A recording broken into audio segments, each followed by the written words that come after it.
So you're thinking about ADHD medications for your child. Perhaps the doctor mentioned it or something you're just curious about. If you've been wrestling with your child's treatment and behavior needs for some time, obviously the idea of medications can generate a lot of feelings and emotions for you. For some parents, this can be an exciting time filled with lots of optimism and hope. For other families, this can feel like a surrender, or that they feel like they're even poisoning their child.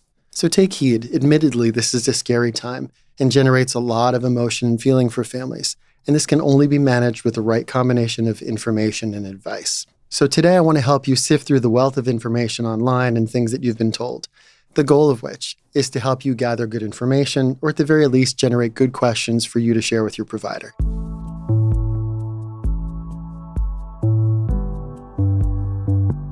This is Parenting Behavior with me, your host, Dr. Andy Kahn. I'm a licensed psychologist with over 20 years experience working with kids and families. I'm also a parent. Today we're going to focus on ADHD medications, a brief overview. So very important, we're going to do a caveat here and a disclaimer.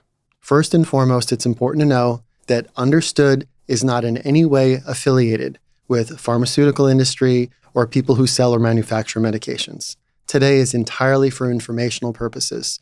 The reason I'm sharing this episode is not to give you medical advice and is not a substitute for medical advice, but rather to have a conversation with you, much in the way I've had with my own clients about medications, the research, and what they may want to research themselves with their providers. Finally, as a psychologist, I need to emphasize I'm not a medical doctor. I can't prescribe medication or give you direct medical advice.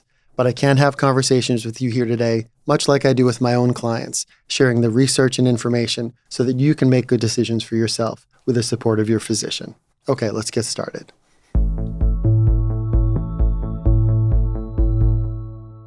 Today, we're going to be talking about the two classes of medications for ADHD, stimulants and non-stimulants. First and foremost, let's start with stimulant medications. Stimulant medications have been used since the 1930s to navigate child behavior and to help kids who are emotionally dysregulated. But they really didn't start to be used in earnest until the 1960s for ADHD. One of the things that we know is that stimulants tend to work in a paradoxical way. That means they sort of work in the opposite direction to what we would think. I know it's a little weird, but stay with me. Stimulant medications help regulate the brain in terms of things like self-regulation, attention, focus, and concentration. So when you add a stimulant to an overstimulated brain, we actually often see things like improved attention, concentration, and emotional regulation. Modern stimulants have progressed a lot since just Ritalin was available. Today, stimulant medications can be short-acting, which is maybe 2 or 3 hours of activity, compared to extended release or long-acting medications, which can last 5 or 6 hours up to all day. ADHD medications have been the focus of many studies evaluating their effectiveness and safety, with generally positive results. It's very important to understand that to safely use these medications, you need to carefully discuss your child's personal health and functioning status with your physician. And this way you can personally determine what are the risks and benefits to using medications with your child. A word of caution, long-term effects of some of the newer medications have not been fully studied yet. So for many families, these medications may be something they and their doctors only consider after trying some more well-established medications with longer research histories. Stimulant medications are generally recommended as the first-line medications since they tend to have the highest effect size, meaning that when they work, they significantly reduce symptoms at a greater level than non-stimulant medications. Generally speaking, stimulants work by targeting the brain's dopamine and norepinephrine. These are chemicals that are known as neurotransmitters. These affect things like attention, focus, motivation, movement, and stress responses, just to name a few. Some stimulants may take effect really quickly, within 20 or 30 minutes. Others may take up to 90 minutes to be effective. One thing to keep in mind when using shorter active medications that may only last 2 to 3 hours, your child may need to have multiple doses during the course of a day to have the impact that you'd like. Longer acting or extended release medications can last up to 5 or 6 hours, or for a full day for some kids. It's important to keep in mind that when we talk about common names of stimulant medications, that there are lots of brand names and generics out there. So common stimulant names may include Ritalin, Focalin, Concerta, Adderall, and Vyvanse. These are all specific brand or company names. We've created a document in the show notes that'll give you more information about specific medication names and data associated with them.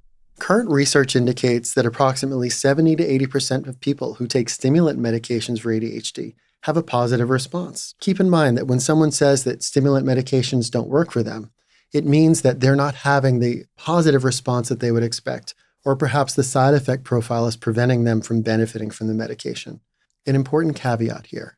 Failure to respond to stimulant medications does not mean your child doesn't have ADHD. It just means that their particular body is not responsive to that medication. Finally, when medications for ADHD are prescribed, you and your provider should have a plan in place to monitor both the effect and possible side effects, things like decreased appetite or trouble falling asleep.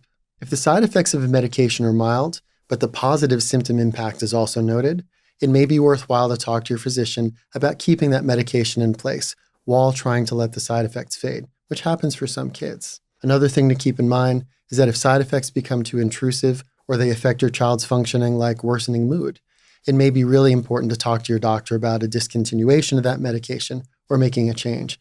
Please don't make changes like that on your own. Your doctor can give you appropriate advice to protect your child's health.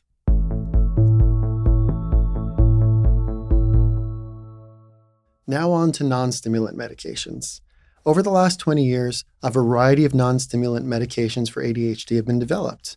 Many parents consider the use of non-stimulant medications for a variety of reasons. First and foremost, they're worried about the impact of stimulant medications on things like weight loss or sleep challenges. Second, non-stimulants may be a preferred choice for parents who really aren't comfortable with the use of stimulants. Third, when kids don't respond to stimulant medications as a first line of attack, using non-stimulants may give them an opportunity to seek some positive benefit. And finally, if the child experiences really significant side effects from stimulants, non-stimulants often become a really good option. There are two main categories of non-stimulant medications: the alpha agonists, like Tenax or Capve, or selective norepinephrine reuptake inhibitors, that's a mouthful, like Strattera. Norepinephrine reuptake inhibitors, like Strattera again, work by increasing a brain chemical called norepinephrine.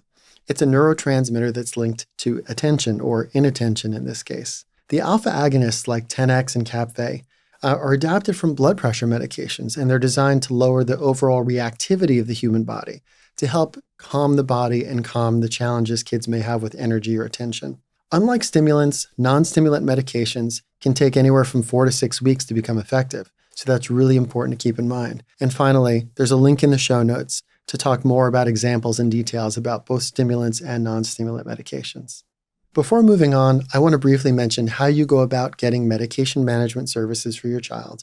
In almost every state, prescribers need to be medical doctors or nurses with specialized training, so that might include nurse practitioners or advanced practice registered nurses. If you're interested in seeing if medication could help your child's ADHD, talk with your primary care provider who'll be able to help you or refer you to a professional who can.